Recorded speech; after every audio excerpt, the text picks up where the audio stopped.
اور آج جب میں دیکھتا ہوں کہ کل ان کی توپیں کھلیں گی تو وہ کہیں گے یہ جلالی تو ہے ہی خارجی، یہ تو ناسبی ہے، تو ساری تقریر خارجیوں والی کی ہے، تو میں سن کے خوش ہوں گا کہ جو تانا مجدد الفسانی کو ملا تھا ان کے غلام کو بھی مل گیا ہے۔ تین شخصیات یہ اصول دین ہے، اس کے مصنف محی الدین ہے غوث پاک۔ آپ کی کتاب، آپ نے فرمایا کہ جب سنی حق بتاتا ہے تو رافضی اس کو ناسبی کہہ دیتا ہے، تو انہیں پھر اس زمانے میں یہ سامنا کرنا پڑا تھا، تو انہوں نے لکھا، تو پھر ہمارے لیے تو یہ تصدیق ہو جائے گی کہ ہم نے سچ صحیح بیان کیا کہ جو تانا بڑوں کو ملا تھا ان کے غلاموں کو بھی ملا ہے۔ صفحہ نمبر 311 پہ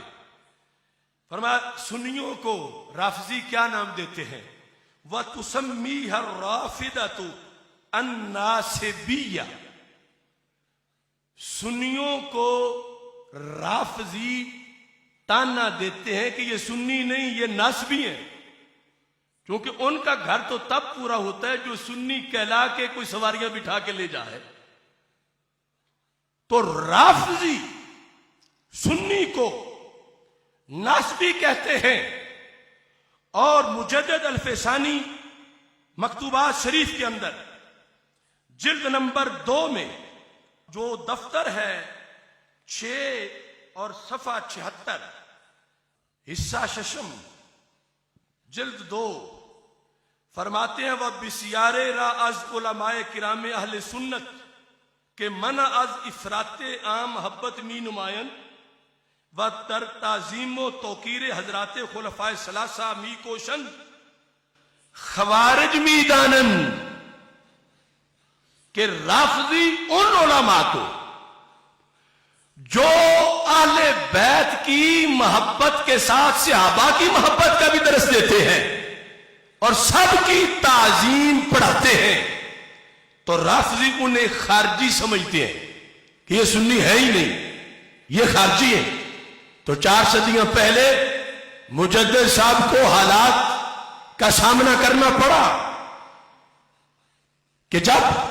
رفض کا رد کیا تو اس رد کے اندر خارجی ہونے کا تانا ملا، اور اعلی حضرت فاضل بریلوی رحمہ اللہ تعالی فتاوی رضویہ شریف کی 15ویں جلد، اس جلد کے اندر آپ یہ ارشاد فرماتے ہیں صفحہ نمبر 73 پر، کہتے ہیں اہل سنت کو خارجی کہنا رافضیوں کا شعار ہے۔ اہل سنت کو کیا کہنا؟